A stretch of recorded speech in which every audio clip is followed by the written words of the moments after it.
Hello everyone, this is Matt from Real World Review, and now it is time to review the LG G7 ThinQ. Took me long enough to review this phone, just like it did for LG to release this phone, but you guys loved the LG G6 review, so I thought why not do a review on the LG G7. This review will be a little bit different, but you need to understand why I was not a fan of this phone for the last couple of weeks. This is my quick review of the LG G7 ThinQ, and whether or not you should still buy this phone. The LG G7 ThinQ. Long name, but easy to understand. Let's get started. The screen isn't that bad. Sure, it's not an OLED like I'm used to, but the images still look amazing and the screen resolution is very high. There's an option for the always on display, which is nice, as well as the knock on feature, which is essentially double tap to wake. As you know, these are some key features that I look for in a phone. The screen is super bright and there's even an option to make it even brighter if needed.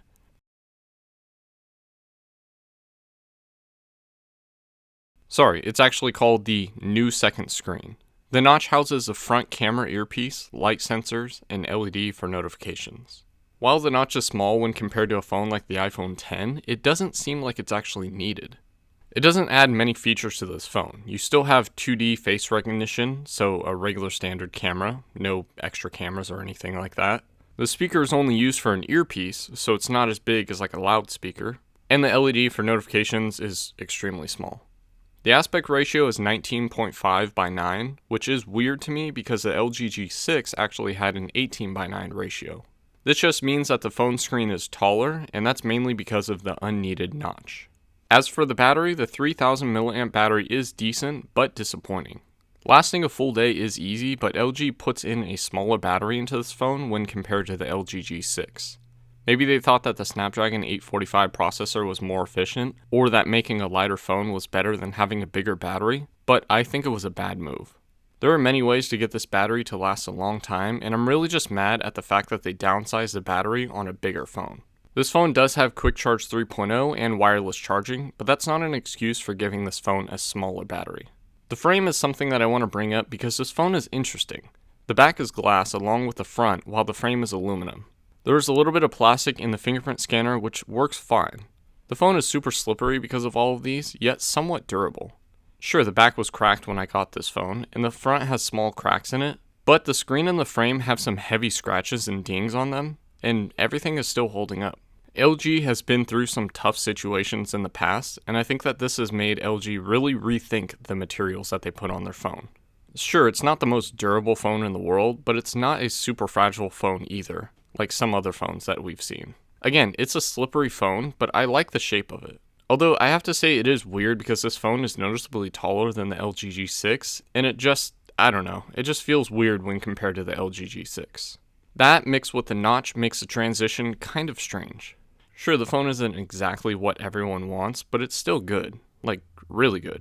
Okay, bear with me. I don't entirely think that this is the best phone, but it's still a pretty good phone. The screen is not an OLED panel, just like the LG G6, but it is a very high quality screen. And since it is an LCD screen, it's super bright, and LG even gives you a brightness boost mode to make it even brighter. The phone has lots of ways to get in: swipe, pattern, pin, complex passcode, fingerprint scanner, facial recognition, voice recognition, LG Mobile, and not code. Which is cool if you need any of those, but I just stuck to swipe. This phone also has a headset jack. I could just leave it there, but LG also added DTS-X 3D sound and a 32-bit hi-fi quad DAC for a superior listening experience. The loudspeaker, however, let's just talk about that later.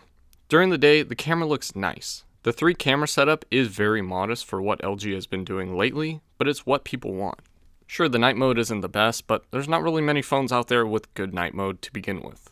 Using this camera in dimly lit areas, however, results in very nice shots. There's a mode called Super Bright Mode, which is essentially what the night mode is, and it works not only with taking photos, but also with videos. But still, I prefer using the sensor normally. Video recording hits 4K at 60 frames per second and looks nice, but the normal camera in 1080p video performance is close to the LG V30, which is decent. There's also a ton of modes to choose from. The wide-angle camera, however, does seem a little bit better than the LG V30, and both sensors are now 16 megapixel sensors. The front camera has been bumped up to a respectable 8 megapixel sensor. If you look on the side of this phone, there is a dedicated button for the Google Assistant and Google Lens, which is cool, but not really used much by myself. Also, the button is a decent distance away from the volume buttons, so it's kind of difficult to accidentally click this button. There's some little stuff that makes this phone a little bit better, like giving us USB 3.1 and Bluetooth 5.0. Storage is good at 64 gigabytes, but they also give you a micro SD card slot, which will probably be able to go up to 2 terabytes when they become available. Pair this with a USB-C port on the bottom, wireless charging, water resistance, and a 2-year warranty, and you have a pretty worthwhile phone. But this phone isn't the best phone that I used. Following the LG G6, I would assume that this phone would be a way better phone, but for me, that's not true. Don't get me wrong, everything I've said on this phone is awesome like I say it is, but I was a little bit disappointed when using this phone. The battery wasn't as good as I thought it would be, but that's because LG put a 3000 mAh cell inside of the phone instead of a 3300 mAh one that they used in the LG G6, because why not? Also, the phone only has 4 gigabytes of RAM, which is pretty low, especially since the phone tries to use most of it. Maybe that's why there's some lag in the software sometimes. While the headset jack works as it should in the phone, the bottom loudspeaker doesn't. This is a phone with all these high-end specs in one loudspeaker. LG calls it a boombox speaker, which is supposed to give it better bass, and it's decent at best. It is weird for LG to focus on a speaker but only have one loudspeaker in the phone. Still, the bass, if you want to call it that, just seems like a loudspeaker that is vibrating the phone. It sounds clear when you set it to normal volumes and distorts at higher levels. Also, the earpiece speaker is kind of strange as well. It's not centered, and if you forget that when making calls, it may sound a little bit quiet until you realize it's over to the side. The screen is not bad at all, even though it is an LCD screen, but the notch is so unneeded. There's no extra stuff shoved up there, and often there's these animations that show up and they take forever to disappear.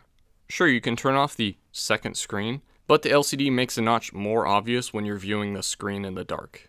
Lastly, I would like to say the software needs a major overhaul, along with making these phones stay up to date. While 8.0 is alright, Android 9.0 came out almost a year ago and this phone still lacks 9.0. This would be fine if a phone like the LG G8 came out in the beginning of the year, but it didn't. Most flagship phones have Android 9.0 Pie now, while the LG G7 does not. Hopefully G7 owners get this update soon. Now this phone isn't the worst, but it isn't the best. The software has a decent amount of features, but also reminds me a lot of the LG V30, which lacks some features most smartphones have now. So should you buy this phone? At the time of the video, these phones are refurbished for about $300, which isn't terrible. This phone compares to something like a Samsung S9, which means that the LG G7 ThinQ might be a better option price-wise. Just like the LG V30, I was excited to test out this phone, but I left this phone disappointed. I mean, come on LG, we need dual speakers. But that's all I wanted to talk about. What do you guys think? Is this phone better than I think it is? Let me know in the comment section or on Twitter at @MattofRWR, and feel free to follow me on the social media listed above. Also, let me know what else you want me to review, as well as if you like this type of review format. Subscribe to see more videos in the future, as well as hitting that bell button to get notifications for when new videos do show up. Until next week, thanks for watching.